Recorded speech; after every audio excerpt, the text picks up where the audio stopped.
They sent Victoria Nuland, they sent Jake Sullivan, they sent Bill Burns, they sent Lloyd Austin, they sent everyone to Brazil to meet and to put pressure on government and some military officials to not question the election results. Joining me now, award-winning journalist and grandson of former Brazilian President João Figueiredo.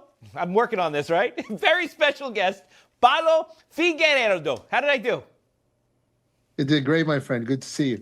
Before we went on air, I'm talking to Paulo. I'm like, I don't want to screw this up. And he's running through every single syllable. And I think I did okay. I wanted to, Figueiredo. Good? That's pretty good. That's pretty good. How are you doing, my friend? Better than I deserve. Yeah. It's great to talk to you. Look, I've been following your story. I've been following Brazil very closely.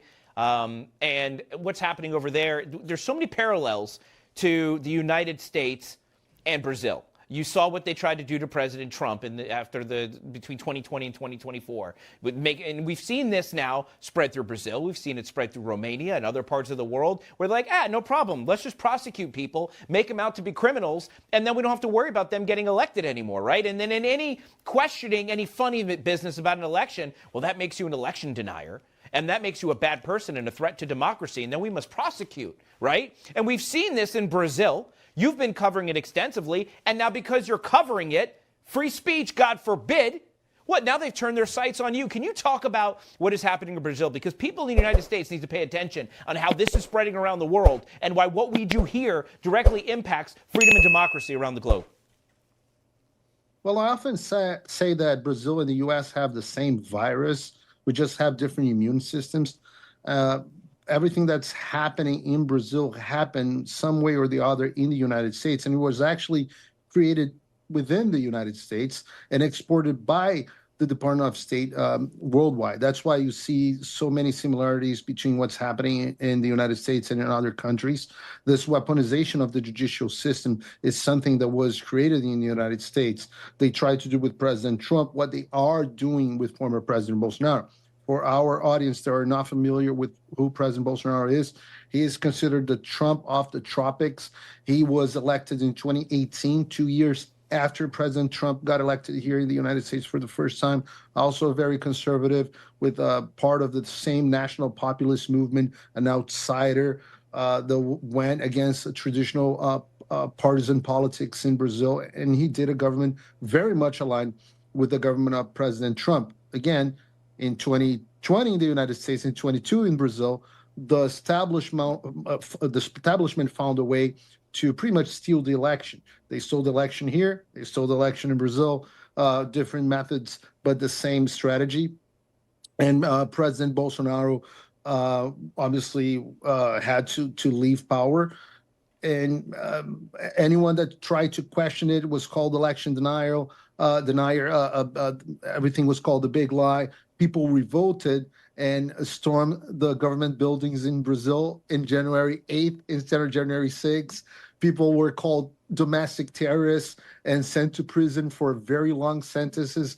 There was a congressional committee trying to investigate it. They deleted evidence in Brazil. There were signs of agent provocateurs and deep state agents infiltrated. We even had the head of security of the Brazilian government handing bottles of waters to protesters that were inside the building. So many similarities. People were sent to prison for 2 decades in very harsh sentence, more than 1,000 people in prison. And then President Bolsonaro is now being prosecuted for a so-called coup d'etat, something like an insurrection. So you can't make this up. It's so similar that looks like a Bollywood version of an American movie in Brazil. So that's the way it is. I mean, you're right. It is shockingly similar. Considering how shockingly similar it is, you have to wonder, it's the same playbook. Well, who's writing the playbook then? Well, that's a very good question. That's hard to answer without getting to conspiracy theories, but I'll give you the facts. They're hypotheses now. They're not theories anymore. Every conspiracy theory has turned proven true, at least here over the last few years. So I'm calling these conspiracy hypotheses. But please proceed. Well, what's happened? Actually, we know some facts. Just for example, we know that the USAID more than triple the amount of money sent to Brazil when Bolsonaro became the president. We also know that the USAID, American taxpayer, funded all the disinformation combat initiatives in Brazil. We also know that the Department of State helped the Brazilian electoral courts that were persecuting anyone that questioned the electoral results in Brazil.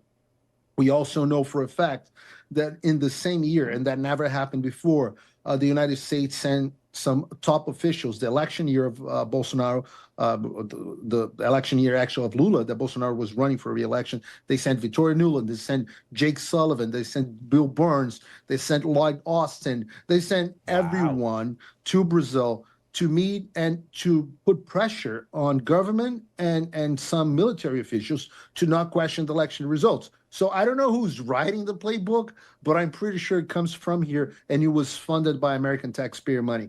Wow. So as far as the next phase in this, I got about a minute left. You of course, they've turned their sights on you. You're just a journalist. Not just, you're a great journalist. But I'm saying you're a journalist. You're not in government, yet they don't like what you have to say about it. So what are they trying to do to you? Well, they're trying to put me in prison for 40 years in the same case as Bolsonaro because I pretty much reported what was going on in the discussions that were happening in 2022. What's happening right now in Brazil is that obviously the president, who's the socialist Lula da Silva, won't give a presidential pardon like Trump did with the J6ers. But the Congress in Brazil is discussing an amnesty bill that should be discussed, should reach the floor within the next 2 weeks or so.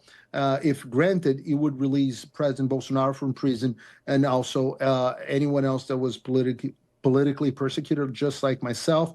The problem right now is that the Speaker of the Brazilian House is under threat of the Justice of the Supreme Court that rules the country, Alexandre de Moraes, the guy that was sanctioned under the Global Magnitsky Act by the Trump administration 2 weeks ago. So a lot of going on in Brazil. Brazil is going to decide its destiny in the next month or so, in a way. So it's very exciting times. Wow. Paulo Figueiredo, thank you so much for joining. I'm going to watch your case very closely. People should, I mean, you have all the followers in the world. I don't know if there's any followers left for you to collect, but if people want to follow you and follow your work and everything that's going on, where can they go? They can go at Rio P. Figueiredo, as they see on the screen. It's hard to pronounce, but easy to type. So go ahead, and I'll be there. Fantastic. Thank you, my friend. It has been an honor getting to know you, and it is my honor to have you on this show as well. And we'll talk again real soon. Se você, como eu, tá dormindo mais tranquilo agora que o Trump voltou à presidência, ótimo. Mas e o Brasil? Nosso país continua no buraco. A volta do Trump nos dá esperança, mas as coisas não vão se resolver sozinhas. Vai ser preciso muito trabalho, meu e seu. E não adianta xingar muito nas redes sociais achando que isso resolve alguma coisa. Não tem salvador da pátria. Não tem um político que vai resolver por você. A responsabilidade é sua. Eu larguei tudo para me dedicar a isso. E você? Como você pode ajudar sem abandonar as suas obrigações? Simples. Apoie quem está na linha de frente. Sem isso, esse trabalho simplesmente não continua.